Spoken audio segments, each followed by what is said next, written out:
खट्टा खाने वाली चुड़ैल। रात को अचानक राधिका मौसी को किचन से कुछ गिरने की आवाज आई।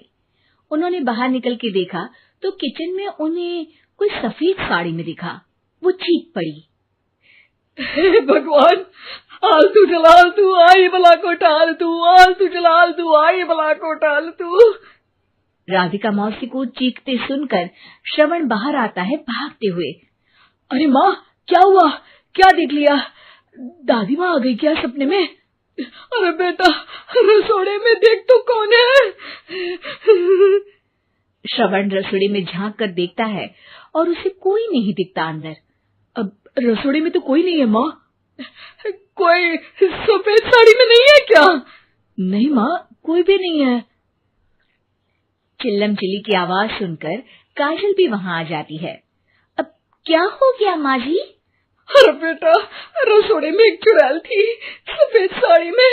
अरे क्या कर रही थी वो अंदर?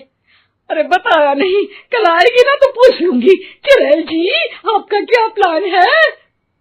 माँ जी, रात बहुत हो गई है, आपने कोई बुरा सपना देखा होगा, चलिए सो जाइए। राधिका मौसी सोने तो चली जाती है, पर उनको रात भर नींद ही नहीं आती। वो कुछ भी उलझुल बातें सोचने लगती है। कहीं चुड़ैल की वजह से तो घर में टेंशन नहीं हो रहा, कहीं उसी की वजह से तो वो दादी नहीं बन पा रही।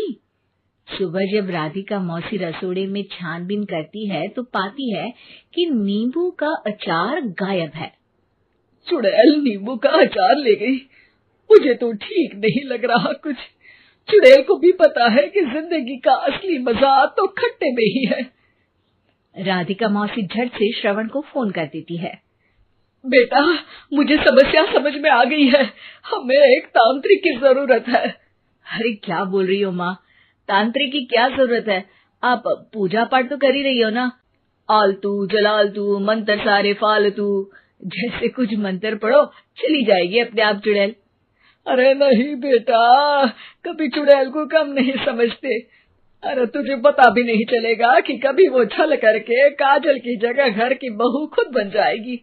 क्या माँ, कुछ भी बोल रही हो? कहाँ काजल और कहाँ चुड़ैल? वैसे एक बात बताओ, काजल को अगर गाने के लिए बोल देना तो चुड़ैल काजल की आवाज सुनकर घर तो क्या, धरती लोग छोड़कर चली जाएगी। तुम ना पढ़े लिखे बच्चे हर चीज को मजाक समझते हो। तुम रहने दो, मैं खुद ही तांत्रिक को बुला लेती हूँ। अच्छा सुन, शाम को इमली लेके आना। क्या है कि चटनी खाए बहुत दिन हो गए है ना? नहीं माँ, इमली तांत्रिक से ही मंगवा लो ना, आटा वगैरह भी उसी से पिसवा लेना। देखो मुझे काम करना है। श्रवण रात को कई तरह की सब्जियों के साथ माँ के कहने पे चटनी के लिए इमली भी ले आया था, लेकिन राधिका मौसी के दिमाग में अलग ही फिल्म चल रही थी। उन्हें अब सिर्फ शक ही नहीं यकीन होने लगा था कि शायद चुड़ैल ने श्रवण पर अपना जाल बिछा दिया था, जिस वजह से श्रवण उनकी बात ही नहीं मान रहा था। पर कोई नहीं, आने वाली रात में राधिका मौसी खुद तैयार हो गई चुड़ैल को पकड़ने के लिए। रुद्राक्ष की माला, तुलसी का पत्ता, हनुमान चालीसा सब हाथ के पास ही था, बस चुड़ैल का इंतजार था। और जैसा राधिका मौसी ने सोचा था वैसा ही हुआ। वो चुड़ैल उस रात भी आई, पर वो राधिका मौसी से तेज निकली और राधिका मौसी के उससे पकड़ने के पहले ही वो भाग खड़ी हुई। जरूर बहू पे साया है उस चुड़ैल का, तभी तो श्रवण के कमरे में गई है। और अगली सुबह राधिका मौसी पिछली रात हुए हमले में किन चीजों का नुकसान हुआ उसका हिसाब लगा रही थी। उनके खेमे से एक आम के अचार की शीशी भी गायब हो चुकी थी और वो इमली भी जो कल श्रवण लेकर आया था। राधिका मौसी इस बारे में सोच ही रही थी कि श्रवण जल्दी से रसोड़े में आकर दवाइयों की पोटली ढूंढने लगता है। अरे बेटा, क्या हो गया? अब माँ, वो काजल की तबीयत खराब है, बहुत घबराहट हो रही है उसे। हे भगवान, मैंने पहले ही कहा था कि तांत्रिक को बुला लेते हैं, पर नहीं। अब देखो, उस चुड़ैल ने काजल को अपने वश में करना शुरू भी कर दिया है। हालांकि श्रवण भूतों में विश्वास नहीं करता था, पर अब वो भी डर जाता है। और राजी हो जाता है एक तांत्रिक को बुलाने के लिए। कुछ ही घंटों में तांत्रिक आ जाते हैं और राधिका मौसी तांत्रिक जी को सब बता देती है। घोर संकट, घनघोर संकट, चुड़ैल को मारू जोर चाकट, ओम भट स्वाहा खटखा के आहा। अरे ये क्या मंत्र है? मेरे खुद के ओरिजिनल मंत्र है, कल रात को ही लिखे हैं, अच्छे लगे तो दाद चाहूंगा। एक और मंत्र सुनो, अर्ज किया है आब्राकडाब्रा, दिल्ली बम्बई आगरा, चंदा मामा सोवरले सुरन मामू जारा। ये मंत्र है? अरे कोई 40 वालीसा पढ़ो ना। वक्त कम है, 40 नहीं पड़ेंगे, 20-25 में काम चलाना पड़ेगा। अलग निरंजन जाके लंदन, मुफ्त का मंजान घिस मेरे नंदन। अरे जल्दी करो तांत्रिक जी, जल्दी करो। तांत्रिक अपने उल झलूल मंत्र पढ़ने लगता है। श्रवण को तांत्रिक पे शक होता है। वो अपने एक डॉक्टर दोस्त को कॉल कर देता है ताकि कोई अनहोनी हो तो इमरजेंसी में चीजें मैनेज हो जाए।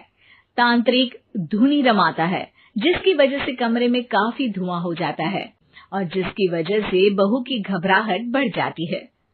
अब भागेगी चुड़ैल। हाँ। बहू खांसते हुए धुएं से बचने के लिए बाहर चली जाती है। अरे भाग रही है, भाग रही है। पीछे पीछे श्रवण भी जाता है। बहू एक सोफे पर बैठ जाती है। तभी डॉक्टर दोस्त आ जाते हैं और श्रवण को पानी लाने के लिए कहते हैं।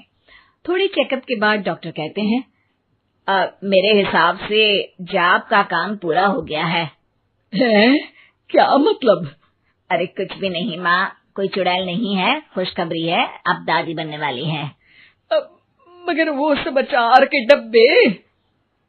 श्रवण दोनों अचार के डब्बे अपनी माँ को दिखाता है, जो कि उनके बिस्तर के नीचे छुपे हुए थे।